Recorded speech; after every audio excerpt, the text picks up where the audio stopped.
Yes, YouTube, we are back for another episode. You've probably seen this lady before. This is the powerhouse that is Sue Wesby, and she's joining us for her second rodeo here on our YouTube channel. Sue, pleasure to have you. Thank you. Thank you for inviting me. How are you today? Very good, thank you. Awesome. So, I want to get straight into it because we've been working together now for 2.5 years. Yes.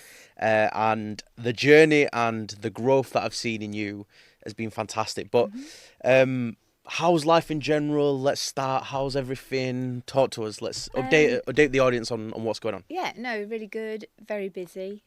I think when you start on a new business, you're probably 100 miles an hour trying all different strategies. And I think as the time's gone on over the last couple of years, it's sort of honing in and finding which strategies you think work best and can be proven. And yeah, that's all part of developing, isn't it? And Absolutely. learning by what goes well and maybe things that don't go so well. And we'll go into some of the challenges, and I think it'll be good for the Yes. audience because people on social media will see you. You're doing this. You're doing Yeah. that. But Yeah. as we all know, there's a lot more underneath the surface. Definitely, You know, it's yes. that whole the swan analogy where it's Yeah. calm on the outside and you're paddling. Yes. Really hard on Definitely the not inside. always calm. Yeah. And I think we should later on we'll go into some of the challenges that I Yeah. think business owners like yourself will face.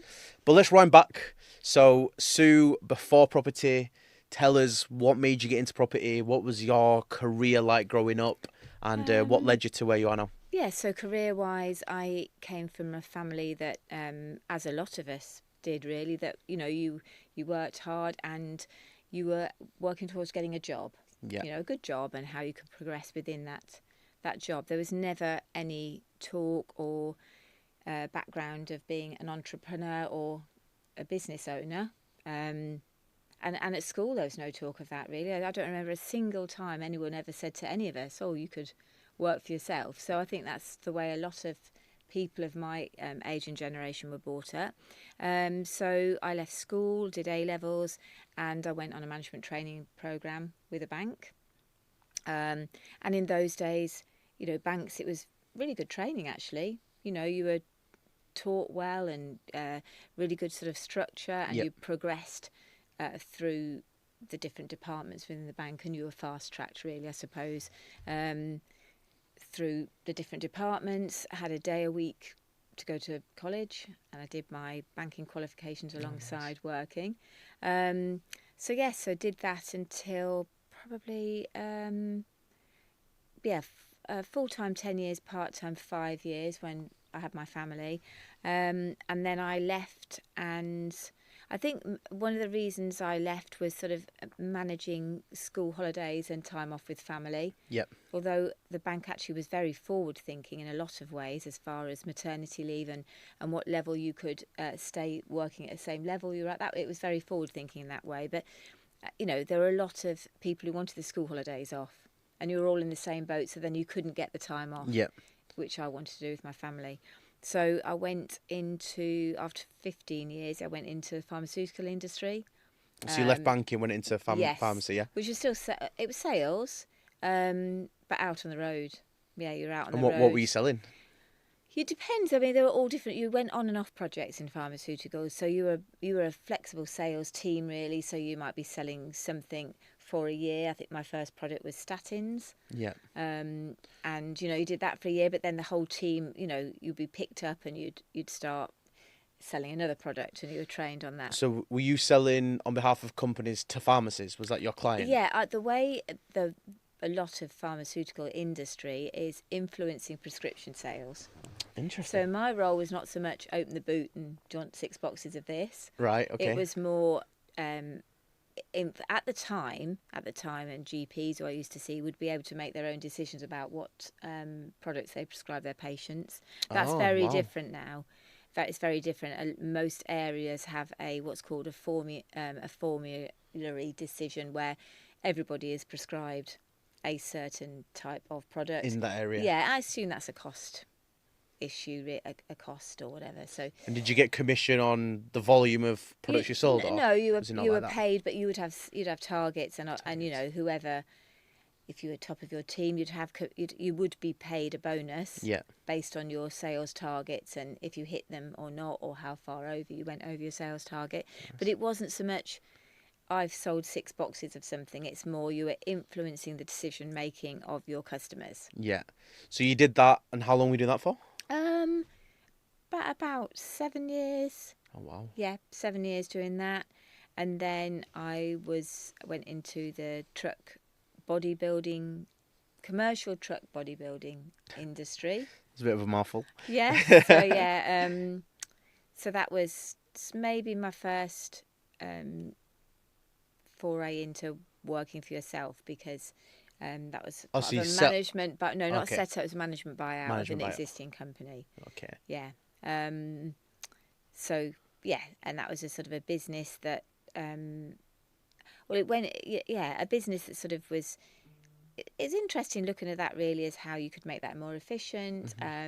Again, it was sort of how much you're buying your stock for, how many hours people were spending on doing jobs, and how you could make that more efficient. Yeah. Because a job would be quoted for, but if you went over on your time, so if you budgeted that something was going to take 200 hours to build this vehicle, and then it took 300, as far as your margin goes. So And what would you say for the audience? What are the 3 biggest lessons you learned in that corporate stint? managing cash flow, Yep.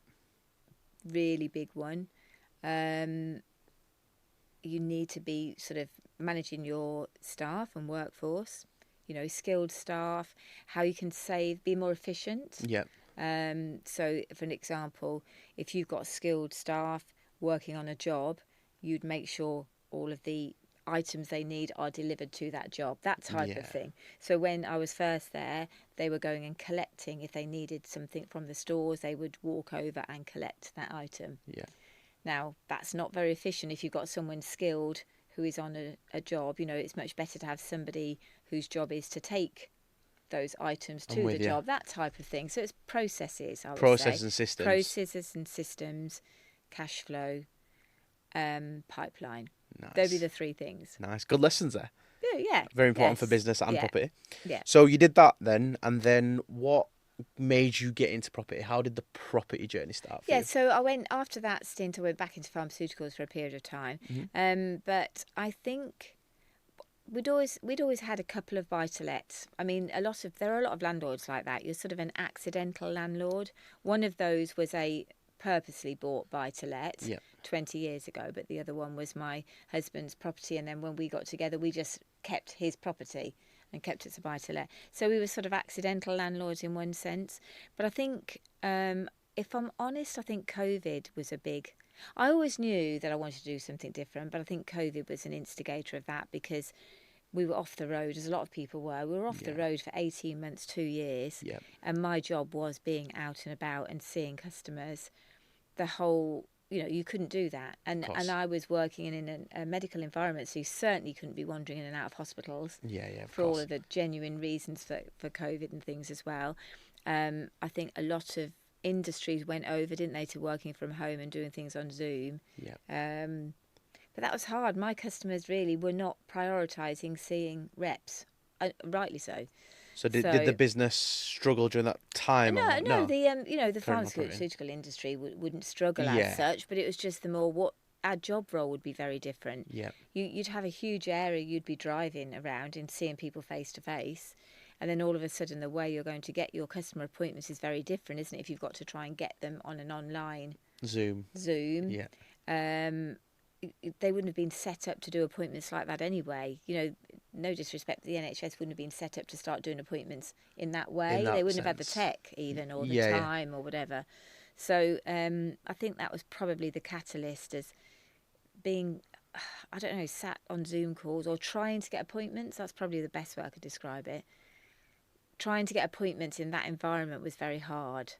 So the job was changing, it was becoming hard, and then you mentioned COVID, but what was the pivotal moment then? I think that's well the pivotal thing. I was able to take some money out of my pension because of my age, and that meant I had something to get started or to help pay for education. Okay, so you invested. So you got money out of your pension. Yes, invested into education. Yes, and doing more reading and research around. I mean, the biggest research starting point for me was the book Rich Dad Poor Dad.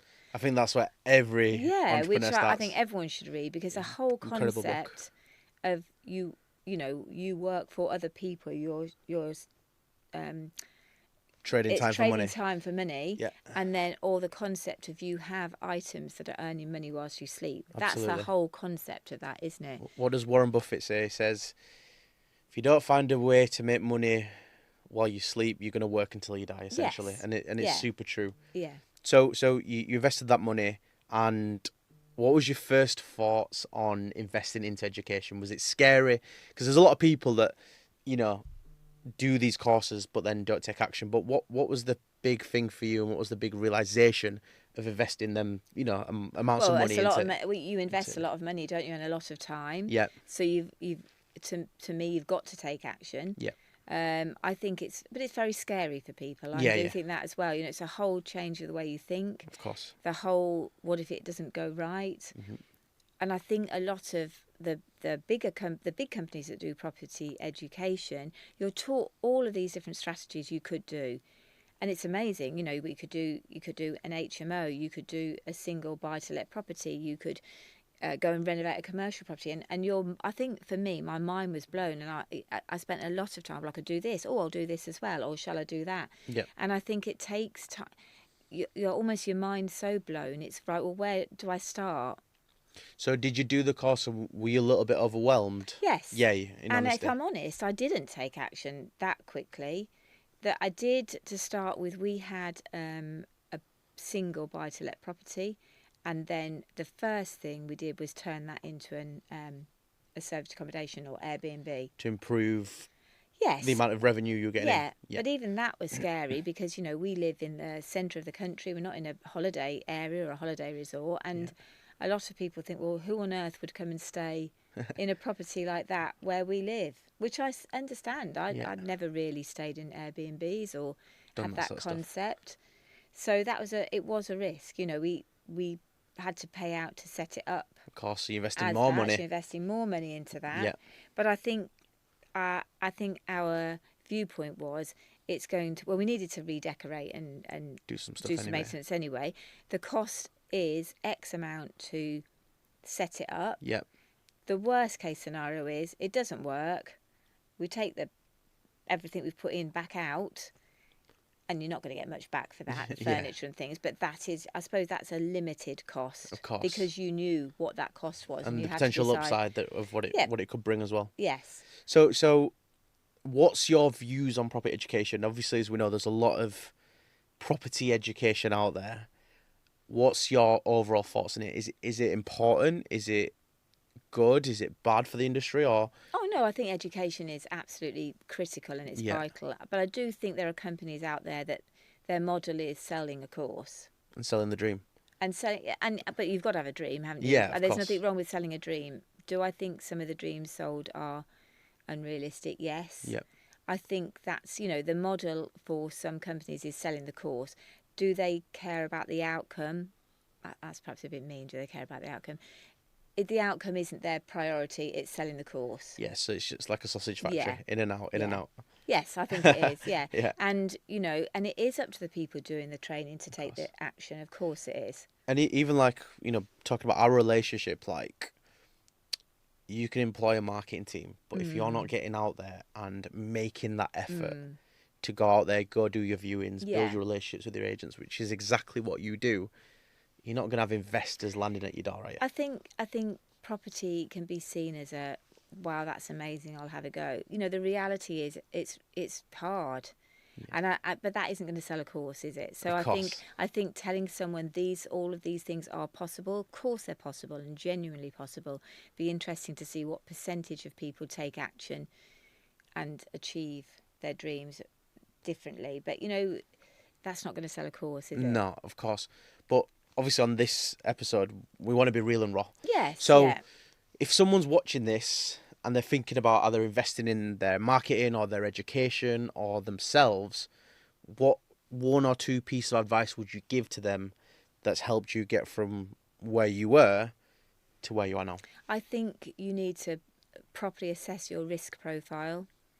and decide how much risk you want to take. And there then are options after that. So you may have someone that thinks, right, I'm going to go out there, I'm going to cash in all my savings or Put everything on put the line. everything on the line, and I'm going to do it myself, find my own builders, find my own deals. You might have people who think, you know what, I don't want to do that, but I would like to work with someone else who could perhaps do that for me. There are other ways you could get more involved with a lower level of risk. So I think it's a really serious conversation people need to have with themselves about what level of risk they want, how much time they've got to do it. A lot of people, if they're working alongside whilst they get started, which, probably most people need to do, you've still got to have an income. Absolutely. The realistic thing I think property's a long game. It's not it's not a quick fix. No. You can set up another business which is probably going to give you cash flow quicker. Yes. But then you've got the security of having an asset of a property, right? Yeah. So it's not quick. So I think it's the understanding that it's not going to suddenly make you money overnight. Yeah. It's how long that's going to take. And you have to be resilient in this game, don't you? You do. You do have to be resilient. How happy are you if you want to start on that about wanting to go and network, wanting to go and build relationships? Some people don't want to do that, but that's okay. But I think they would need to look at the strategy they took based on how they want to operate. It's not everybody's cup of tea to be going and mixing with people and go to networking events and build.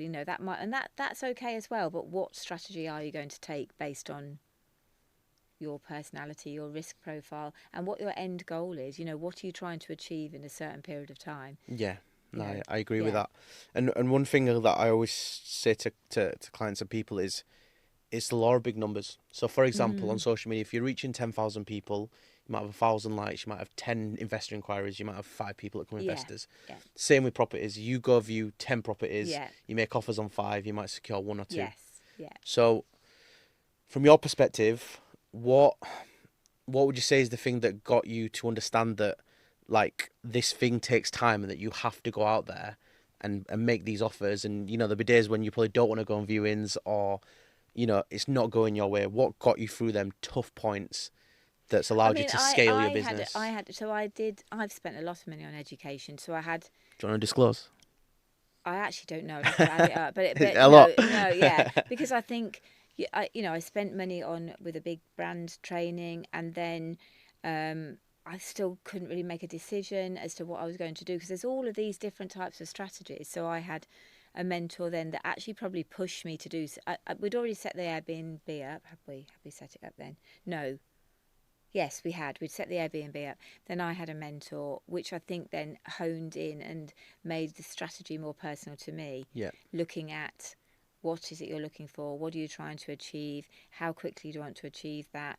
And sort of to push you into, you just got to get on with it now, and you've got to actually do something and almost accept that the first thing you do might not be making you lots of money, but you've got to get started. You've got to start somewhere. That's it. Because I think a lot of people, and I've seen people, they do the course, they do the education, but then they expect investors are going to land at the doorstep. Definitely. They think, that's not going to happen. They're going to get that unicorn deal that's going to, And I think that's the other thing, and that's maybe down to some of the education. They talk about, just go and get some private investors. Well, a family member or someone like that might be willing to sort of support someone, but in reality, you're not going to go out there and some random stranger is going to lend you money. No. They're not going to do that. And, that's just a fact. Of course. So it's about that should be more realistic, really, as well. No, I agree with that. Yeah. So let's fast forward to today, because I think since last time we spoke, you have progressed massively, and you're always humble and you're always, play yourself down at how amazing you actually are and how inspiring. Even when you've told me off camera where you've been in a restaurant and someone's approached you. Well, that's happened all the time. It's happened a few times, hasn't it? But what I want to know is, where are we at today? Then talk to us through the deals that you've done. What are you most proud of, and what's the business looking like today? Yeah, so in the last it's not quite 2 years. Just under, maybe, or just over. Well, 2 years, as in sort of we did the first sort of flip property, as in. Yep. I mean, I'm sure people listening will know that. So buy, refurbish, sell at a profit. Yeah. So it's been 1, 2, 3 3 that have been bought and then unsold, and So then 3 flips completed. 3 flips, and then the one after that we refinanced out and have kept that as another Airbnb. Okay. So bought it For cash cheap, flow. yeah, and then did the work and then put a mortgage on it, refinanced it out, but kept it. Yep. And then the one that's just finished now, it is a flip, but we've done that on what's called an assisted sale. Okay, nice. So an assisted sale is where I've worked with the owner and then taken control through legal agreement, Yeah. obviously, to refurbish that property, and then that'll be unsold. Nice. So that's sort of, I suppose, 5. 5 deals, yeah. And then we've bought one in the northeast, and then got a second one going through in the northeast. Wow. And then another property locally going through in the next So, week so as is well. that 8 deals? Yeah, 8, yeah. Wow. In what, Yes. 2 years? 2 years, yeah. Wow. That's incredible. Mm. Most people will never even do one. So, I don't know, because I think because I'm older, I need to get on with it. Though, Yeah, don't you've got I? that urgency. I don't have the same time as you would have. but someone reality. that's watching this and that's struggling to get started, again, I want to give as much value to the audience. Yeah. What's been the secret? Because, as you say, a lot of people will have done the same course as you, invested that amount of education, but what have even got started? What's really, give us the truthful, honest answers to what's allowed you to get to your 8th deal in 2 years? A lot of hard work, a lot of risk. I think with the first one, what I realised was it was a lot of hard work. We did too much work ourselves, which we shouldn't have done really, and we were so consumed by that. It got to the end, and it was went on the market, and that's great. And it was sort of right. Oh, okay, what do we do now? Because there hadn't been any thought about pipeline, so it was sort of, oh, okay then. Right, so now what do we do? Yep. So I think you've always got to be thinking ahead. Yep. What's the next deal? Looking for opportunities. You've got to go. In what I've found, you've got to go and meet people. You've got to build your network. Yep. You've got to learn from other people. You've got to watch what other people are doing. Observe. Be accepting of your mistakes, because there are mistakes. You know, the biggest things really I would think are pricing. Yeah. As in what you're buying something at. And that's Yeah, such the a critical price number. you're paying, and that's really hard now. There's not the same types of people all want more money really than what it's properties worth. are worth for you to be able to spend the money on. Your costs, building costs, and material costs now are extortionate since COVID. Actually, So my question to you is, can you still make money in property? I think you can, but I think you have to. You've got to be really, really careful. The bill costs are huge now. Yeah. And so you know, you can try and mitigate those costs, but I don't believe in bodging things anyway. I think you've got to do things properly. That's my. So do you add contingencies on and just make sure Yes, you're not underestimating or overestimating? Yeah. I still think it's hard, even with building of course. contingencies. So if you can there's only a certain amount you can do on the costs of that. You've then got to buy right. You've got to buy the correct price. Of course. So you've got to find the deals where maybe people can't get a mortgage on a property. So then you're cutting out a huge number of people anyway. If you can't get a traditional mortgage on a property, you've got to get other methods for buying that. So you need to buy that cheap enough to be able to factor in your bill costs and stamp duty. Stamp duty is huge. It's not cheap, cost. is it? Yeah. You know, your cost on sale. So maybe you need to be looking at things you can add value. So adding parking, adding extra bedrooms, adding extra bathrooms. Of course. You need to be finding where you can be adding value more than the money you're spending. Nice. I think location is really, really critical. What does it say? Location. Yeah, so you can have the most beautiful house in an area that you're not really uplifting the end value of that. So you need to do research. You know, what if you've got a top price in a certain area, whatever you do to that house, you're never really going to add that value, are you? Of course.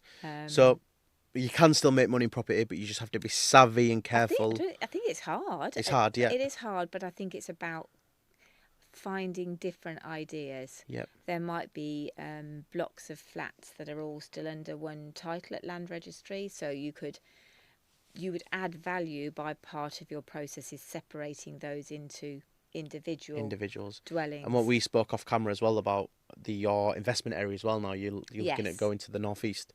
Yes. So that can go, but that can be ongoing at the same time is what I'm doing, because I've got a contact there with their build team. So that's more hands off for me. And that would be when I talk about when people decide what strategy they want to do, that type of thing is more hands off. If you have someone who is you're paying for their knowledge, they're the best area there, they've got a build team and they're going to manage that for you, that's a more hands-off strategy than finding your own builders and things as well. So that can be going on, but the price point's much lower. No, of course. So you can do more with your money. And obviously doing these deals, no one's got an infinite amount of money, so you've obviously had to bring in external investors. Yes. Talk to us, because a common question that I get asked, and the biggest reason why people come to me is because they want to raise finance and build their social media platform. So tell us a bit more about your experience using social media, how it's helped you, and then I wouldn't be doing what I'm numbers. doing now if it wasn't for social media. And when I first met you, I knew that. I had an acceptance that I needed. You needed the help. I knew you have to be visible. Yep. And I didn't know how to do that in a professional way. So if I'm going to be visible, I want to do it professionally. That was my opinion. Yeah. I think anybody that thinks by going on social media for a few months means people are going to start throwing money at you, that isn't going to happen. No. Because for context, we've been going at this now for 2.5 years. 2.5 years, yeah. 2.5 years. So what's worked for me, I can't say about other people, but Yep. I think evidencing what I was doing, and I think people are watching you. 100%. So that even if they don't say anything or comment, they are watching. And what they think they're watching is, what are you doing and are you delivering a project that they can see that you're evidencing that? And So one in my example of that experience- evidence was that post we did yesterday, Yes. which did incredibly well, and that was the chain walk. So again, that's an example of, you say you're doing this, Yes. you brought the ceiling price, you got the Yes. result you wanted, Yeah. sold in 8 days, Yes. or on the market Yeah, 8 yeah. days. Like, you can't get any more proof than that. Yeah. So I think it's about evidencing it, showing how quickly you can turn that project around. Because time is so important. Absolutely. Because wherever you're getting your money from, whether it's traditional, will it be more on short-term finance or private investors or your own money, that money is tied up. So sitting there and taking a year to do something like that money is either not earning you anything or it's costing you interest in wherever you got that Absolutely. money from. So it's not helping taking longer. Yeah. You've got to get it done and finished and sold, and the money, and then the whole house buying and selling process isn't so quick Of anyway. course not. So you've then got to get that money back in the bank because you've got so much money all tied up. Yeah, in sitting different there. places, yeah. Yeah. And are you comfortable disclosing how much you've raised so far? Or give us a rough ballpark figure?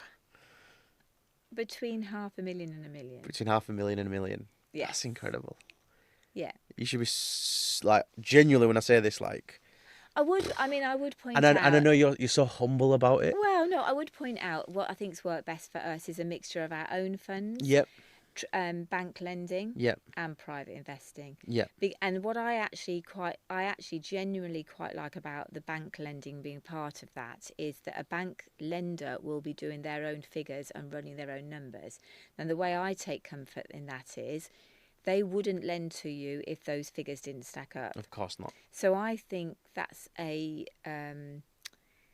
have a serious level of duty if you're borrowing funds from people. So you need to make sure that deal is going to work. So by having a mixture, the bank lending is running all their numbers. So they check the valuation. They check, you would provide them with your schedule of works and costs, and they are running all of that and saying, yes, I agree, no, I don't agree. Yeah. Some of the bigger projects that we've done, they want to know all about the builders. What experience have the builders got? Show us evidence of that. What experience do you have as a person running that project? Because when you've done a number of projects, the lender needs to know that you can deliver what you say you're going to do. Of course. They don't want a half-finished property. No, that's not going to get the valuation. Just stopped. That's not going to help them No, because of they're course looking not. at their risk. So I think the bank lending as part of that, for me, gives comfort in the fact that the numbers work. So, 8th deal, between 500,000 and 1 million raised. What's next for Sue Wesby? I think going on to more complex deals because Yep. I feel more confident. I always wanted to start with things I knew I could deliver. Single lets, flips, etc. Yes, because I think there's a lot to it. There is a lot to it. we did one property with an extension, and that was had what was called development finance on it. So you did the work, and the bank gave you money in arrears. So you had a quantity surveyor coming out, checking your timings, checking the quality of the build, checking what your spend was. So you are building all of that experience up. So as you go on to bigger deals, new lenders want to know your experience. So that's, for me, doing the more straightforward deals was good, because I For could you to start evidence with, that. yeah. And that's a confidence thing. I think that gives you then more confidence and a bigger network to look for those deals and look for the structure, look for how you can fund that. I've got brilliant builders and tradespeople now, so that is a massive confidence thing as well, because whatever Trust you the find, team. yes, if you've got, these much bigger deals, you hear nightmares where people saying, well, everyone's walked off site, or Yeah. those people aren't able to deliver that project. It's a much bigger And then you're stuck project, in that limbo, aren't you? So I think all of that time is taken to build up your trusted sort of group of people that you work with on each project. Yeah. So when I say bigger deals, really it's things that are the more complex deals. It could be commercial properties that you convert to residential project, or commercial to commercial. Commercial to commercial. Yep. Car parks and That's an storage interesting. units. I think that's the way to Big go. money in storage units. Storage, Yeah. car parks. But I think really you need to see in any area what the demand is. Of course. There's absolutely no point going and do anything if actually... Would you get into car parks? Oh, absolutely. Nice. I think car parks is You're going to take on is it NCP? I've got something going on which I won't talk about now, which would involve car parking. Really? Well, it's such a niche business, but it makes sense. There's always going to be a demand. It's recession proof. There's not really much maintenance in a car park. And is exactly, there? it's But that's going back to what does an area need. Of course. I think it's too easy to think I am going to go and Put build a new build house here. Well, what if no one wants that house? Yeah, you've got to be looking at the demand for the areas demand. You're doing, and provide what the need is and what people want. And then, okay, so we're looking at car parks, we're looking at more complex deals. I know we spoke off camera about you wanting to help people over the age of 40 who maybe, want more from life and want to build wealth. Do you want to tell us a little bit more about that? Yeah, I think the traditional route, even in education today, from what I can see, is that we're taught to work for someone else. I don't feel there's enough talk about being entrepreneurial.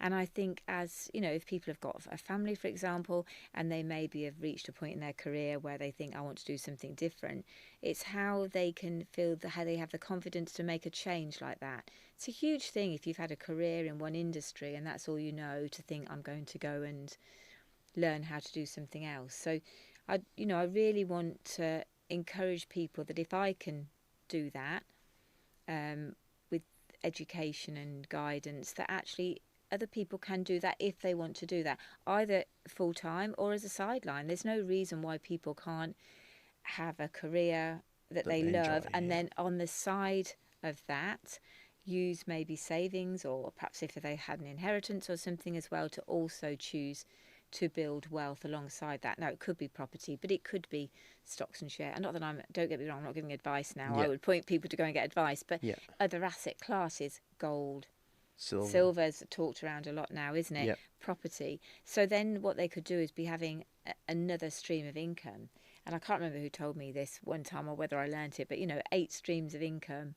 It makes you a millionaire or whatever, but multiple income streams. Of course, it's important. It could be all sorts of things. It could be a rental property. It could be another business you have. It could be you've got a stocks and shares account, but multiple income streams. I think you're a lot more protected against redundancy. I've been in my career made redundant. I was made redundant 4 times. No, for 4 years running.